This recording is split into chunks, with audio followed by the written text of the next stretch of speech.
So, ons moet baie versigtig wees. Die paus wat daar is, met sy wit paus is, wit klere, hulle is net die mondstuk wat dit uitspreek, wat dit die goed promoveer, wat die Jesuïte orde Black Pope met sy Jesuïse raad van oor 100 lede, wat hulle daagliks besluit, die wit paus is net die mondstuk. Ons gaan by dit kom. En ons gaan sien wat sy plek, wat sy posisie vul die swart paus en wie gaan hy wees in die eindtyd. Nog nooit iemand gehoor preek oor 'n swart paus nie. Nog nooit iemand gehoor sê dat die swart paus gaan betrokke wees in die groot verdrukking nie. Daar is nie so 'n boek nie, daar is nie so internet artikel geskryf nog nie. Dit is uiters belangrik om te besef dat ons vandag in 2025 besig om in die gevaarlikste tyd van die eskatologie te beweeg. Dit is seker die mees gevaarlikste tyd ooit, om jou mond oor die eskatologie oop te maak. Kyk wat nou met Dani Botha gebeur. Kyk wat het met Harold Camping in 2011 gebeur.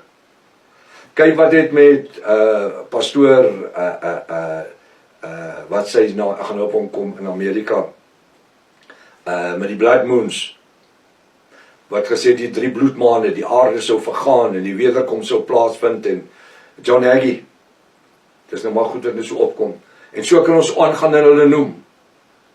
Die ouens het nog al die tyd hulle hande verbrand. Weet jy hoekom? Want hulle het godsdienstige dogmatiek storieetjies wat hulle moet verdedig, en hulle moet, of hulle het iemand se ou boekie in die hande gekry. Die teologie waar die antichrist gaan 'n paus, die antichrist gaan 'n islamiet wees. Die antichrist is 'n islamiet. Hoe gaan 'n islamiet in die tempel sit en offers bring?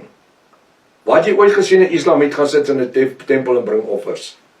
Hulle sny die ouens se koppe af, man. Dis die valse profeet.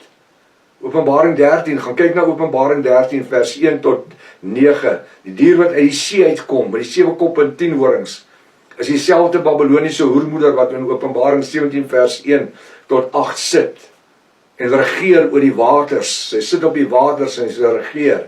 Nou waters, Openbaring 17 vers 15 sê, is mense, volkere, nasies en tale. Sy regeer oor die mense. Dis dieselfde vrou, wat met die skarlakenrooi dier, die vrou, die Babyloniese hoermoeder, sy wat sit met 'n beker vol van die bloed van die kinders van Jafashua, wat sy doodgemaak het. Openbaring 17 vers 1 tot 6. Die Bybel sê, en sy is geklee in purper en skarlaken en rooi en goud en edelgesteentes. Is dit Islam? Please. Maar weet, daar is 'n Amerikaanse boekie wat dit sê, en al hierdie spookspredikers en NAR agente, hulle hardloop agter daai ouens aan. Hulle wil nie sien wat die woord sê nie. Hulle wil dit nie verstaan nie. Maar dis alright. Die tyd is besig om uit te hardloop. Dis die mees gevaarlikste tyd om oor die eskatologie te praat. En daarom praat die ouens soveel nonsens. Want elke een moet sy eie godsdienstige teologie verdedig. Hoekom? Want dit is vir hulle baie voordelig. Baie voordelig. Hy sê so, dit is uiters belangrik om besef dat ons vandag in 2025 besig is om in die gevaarlikste tyd van die eskatologie te beweeg, terwyl sekere wêreldinstellings en godsdienstige institusies hulle gereed maak vir die heel belangrikste gedeelte van die boek Openbaring, en dis die boek Daniël. Naamlik die finale vredesverbond week volgens Daniël 9:27. Wel, Donald Trump het gesê, it's a final covenant. Kan nie wees nie. Kan nie wees nie. Ek sê dit al vir die laaste 50 jaar. Oupa Bush, Seun Bush, die presidente, Clinton, Obama, Yasser Arafat, Biden, eers Donald Trump, toe Biden, toe nou weer Donald Trump. Elke keer is een van die ouens 'n verbond teken, dan spring almal regop, dan is dit die vredesverbond. En elke keer dan sê ek, dit kan nie wees nie, dit kan nie wees nie. Dis nie wat die skrif sê nie. Weet jy hoekom? Want ek het nie nodig om vir jou te sê wat die kerke sê nie.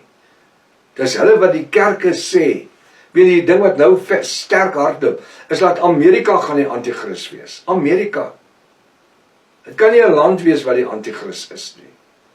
Die antichrist moet uit die land uitkom. Nee, nou is hier 'n baie sterk ding op die internet, van is hier Kushner, Donald Trump se seun, hy gaan nou die anti-kris wees. Gaan hy in die tempel sit? Weet jy as op daai ou behoorlik weet hoe lyk die binnekant van 'n kerk nie?